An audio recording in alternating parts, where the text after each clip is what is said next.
Hi there, welcome into my channel. My name is Laurel with the Curated Caravan, and thanks for joining me today. And today I've got Simba over here, so I decided to film on the couch because who doesn't like to watch a sleeping cat?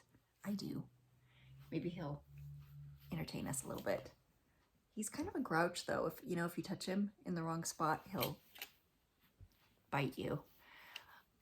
So today it is a dreary, rainy day here in California, which is awesome. I love rainy days.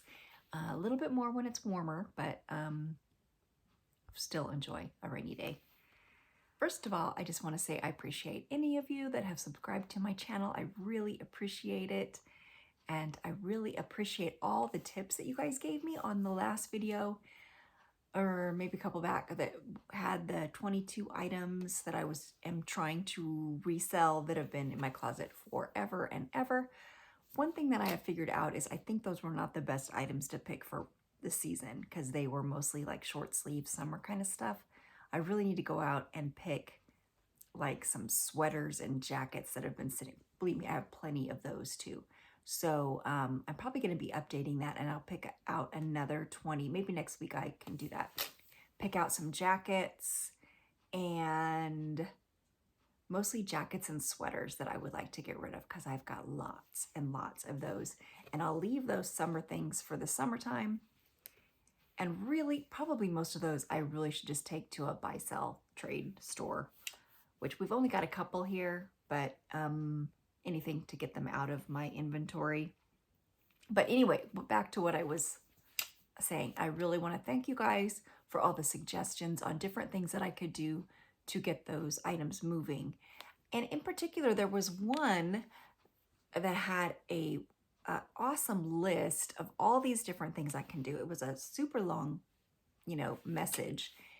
And by the time I think I commented on it, and then when I went back to it because I wanted to take some notes and write down all those suggestions, and it was gone. So I don't even know who wrote it. So thank you. And I'm going to try to incorporate the ones that I can remember into the video here today, because I'd like to go over some of those suggestions that you guys gave me of different things that you can do to resell stale inventory. Some that I already do, some that I want to do, and go from there. And then also, I did a little bit of a deep dive onto some different aesthetics because, as I've said before, keywords, hashtags, not my strong point. So I went and did some searching on the internet and I did find a website that had all the different aesthetics. Well, I don't know all the different aesthetics because they're new every day, but a bunch of ones, and it gave some examples and it gave keywords and different things like that. So I'm going to break down 5 of those today, 5 different aesthetics, different keywords you can use for them, and what those different aesthetics are. But first, let's talk about some strategies for selling older inventory. So I did write them down. Number 1 that I do every day, and that is this is an eBay specific one, really, is to end and relist. So every day I will take a look at what is ending on that day, end those before they end on eBay, end them, and then relist them. So I end them in the morning, and then later in the day I will relist them so that I can keep track of when they're going off and on. So sell similar is what you want to do. So it ends up being a brand new listing. Hopefully you get new eyes on those items. And then if you want to make any changes there, maybe move your photos around or whatever, you can do that at that time. Some days I have like 200 that are ending on a day, so I won't do a whole lot. Maybe just, bulk list, bulk end, bulk sell similar, and bulk relist. But if it's just a few, then I can have a little more time to, tweak stuff. List on Mercari and Poshmark. I'll do that through the app Flip. And I use that for cross listing and for delisting and relisting. I do not use it for sharing because you have to keep it open. And so for sharing, I use ClosetMate, and I have an old phone that I have kept, and I just use that one for sharing. And so I'll set it up to go a few times a day. So I do pay for 2 different apps for my sharing, like anybody asked, but yeah, so I use one for relisting and for cross listing, and then I use a different one for sharing on Poshmark, which, you know, I guess you just have to do it. It's a necessary evil until they change things on Poshmark. My number one complaint though for Poshmark is when you've sent an offer and it's sold on a different platform and you can't take it off. You have to change the size in order to end the listing. It's so dumb. I hate that. It's so dumb. Anyway, just my little gripe. Okay, so that's my number one thing that I do with old listing is to relist them. Number 2 is take a look at those old listings. Do they need new photos? Do they need a different title? Do they need different spelling? Check your spelling, because sometimes I have something completely misspelled in the name brand. I just did that recently, and it's like, oh my goodness, I can't believe this sold with it having the wrong spelling. So check your spelling, check your photos, make sure everything is looking good on those old ones, which I still have some that I really need new photos on. And it's good to take close-ups of anything that's different on the item. Make sure it's a nice clear photograph. That definitely helps. My third tip would be to run a sale on eBay. This is for eBay only.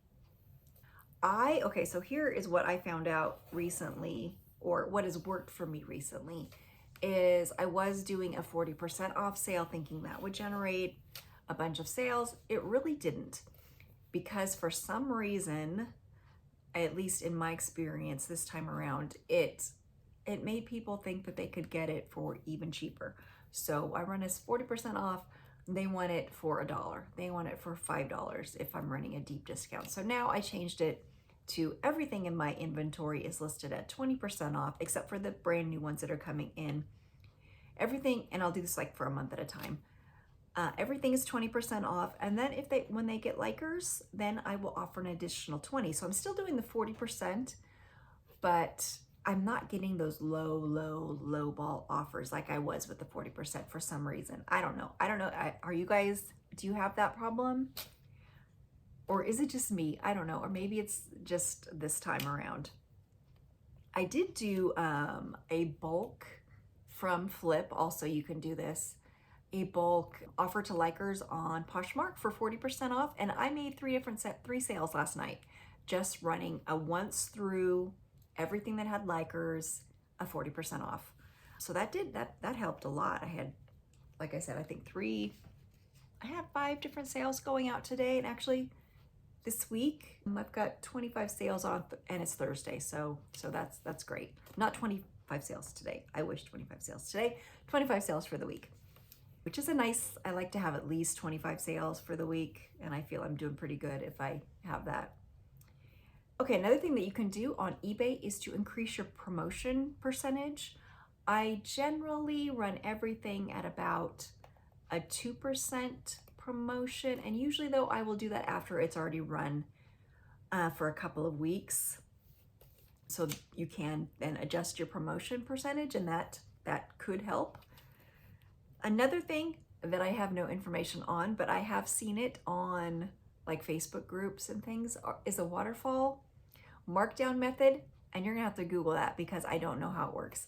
It's like you do a 10% and then you do a 20, and then I don't really know. So, but it is a suggestion that if you're looking for ways. Okay, another thing, which is I've already kind of mentioned it, but adding keywords, adding different keywords to your title, adding hashtags, and maybe making a different title altogether. Someone suggested taking the word size out of it, because nobody's searching for size whatever. So that can help, and that frees up your space. I like to use as much as possible in my title, use all the words that I can fit in there. Next would be my number 7 tip. It would be to make a bundle of same size items. And I have not had success with this, but I know people do, and this is great for when you just want to get rid of things. So if you want to have 5 items for $25, at least you're getting rid of them. And so that, I'll probably do that in the spring with all that stuff, all the little short sleeve shirts that I have. Maybe I'll try that before my final, which is to donate, or not donate them, but to bring them to buy, sell, trade, and try to get them, you get credit there or whatever. Like I said, I don't have good ones up here. They're very small stores, and of course they only take what's seasonal. So most that stuff that I had, that was the 22 items, most of that was summer stuff. Oh, someone also said to send offer to likers before you relist items. So if you've got a bunch of likers, send out those offers, which I kind of already went over that one. Number 10, make up a mystery box to sell to resellers. I have never done this. I don't know. I always think, who's going to want this stuff if it didn't sell for me? But, if you are strapped for resources, and, I've ordered from, like, the Goodwill will do, what is it called? A blue box? Goodwill. I ordered from them, I think, during lockdown. I think I ordered from Goodwill. It was not the best box. But, maybe somebody would be interested in some of this stuff that's not selling for me. So that is an option also. That would be my number 10 option of ways to get older stuff resold. So if you have others to add to this list, please write them in the comments, because I would love to keep adding to that list. I'm always up for new ways. Oh, how about live selling? Have you guys tried that? I have tried that quite a few times. Not for me. Not for me. It was a lot of setup, and I think maybe once you're established and you have people that follow you, and that is kind of primarily what you do, I guess it's good. But people just sell stuff for like too cheap. And I don't know. I just didn't have success. I think I sold 1 item one time and 2 items the next time, for really cheap. And so I'm not gonna. It was just too much of a time waste. So not for me. But it might be another one to add to my list. Okay, let's take a look at aesthetics.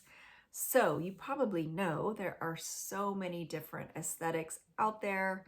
If you look on Pinterest or do a Google search, you can find so many. And if you're listing on something like Depop, they have that one of the drop-down menus is I can't even remember what they call it, but it's basically aesthetics.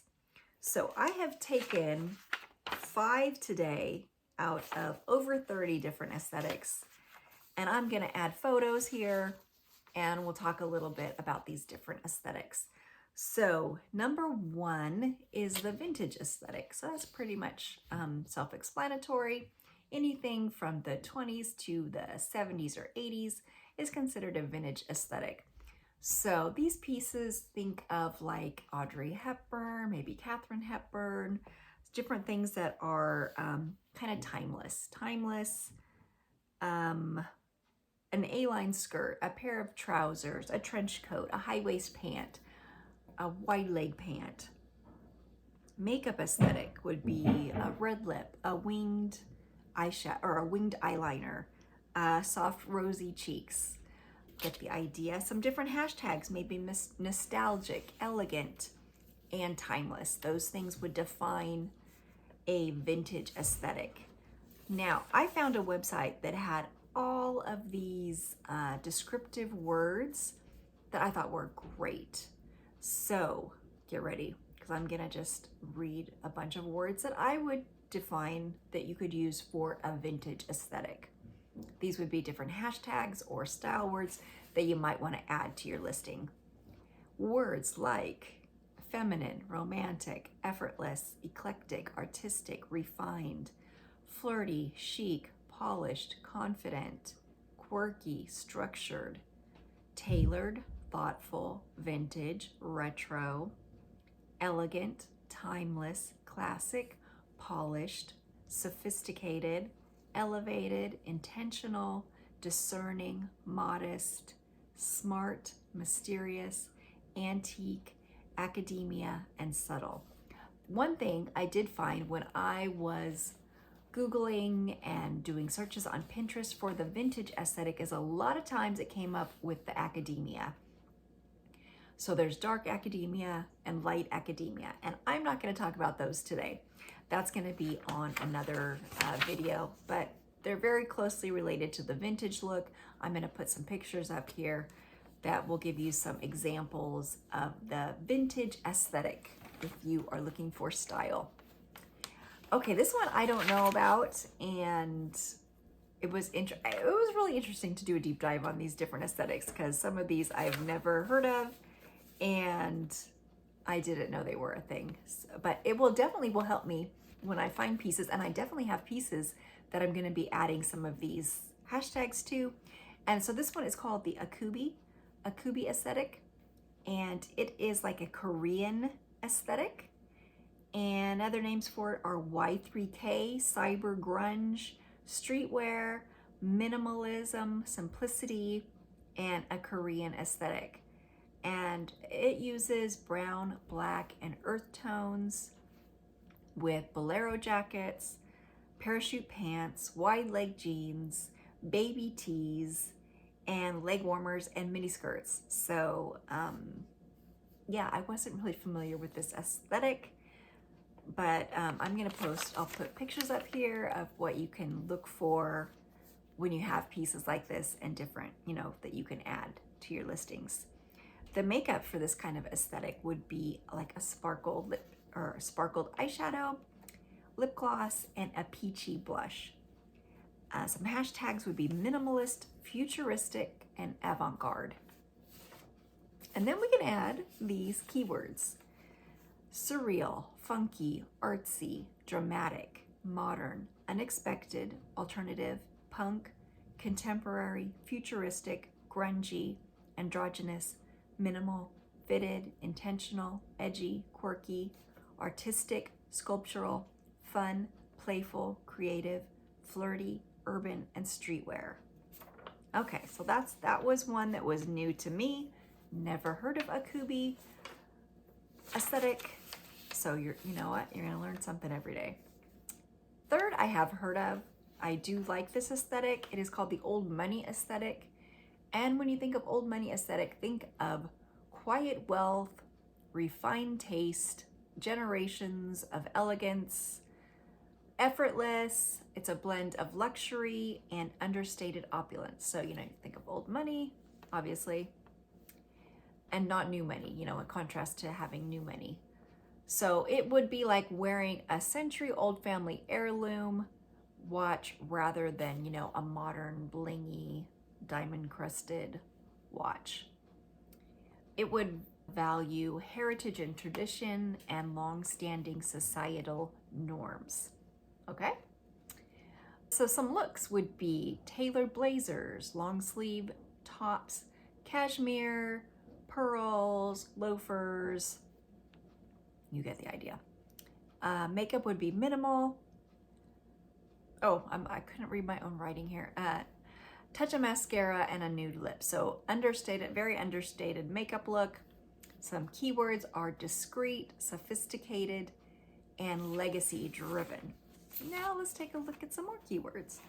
Things like calm, cool, effortless, ease, feminine, romantic, soft, delicate, preppy, refined, polished, luxurious, thoughtful, sensible, structured, streamlined, tailored, clean, natural, simple, minimal, classic, understated, fitted, elevated, modest, antique, academia, subtle, warm, polished, sophisticated, elegant, and timeless.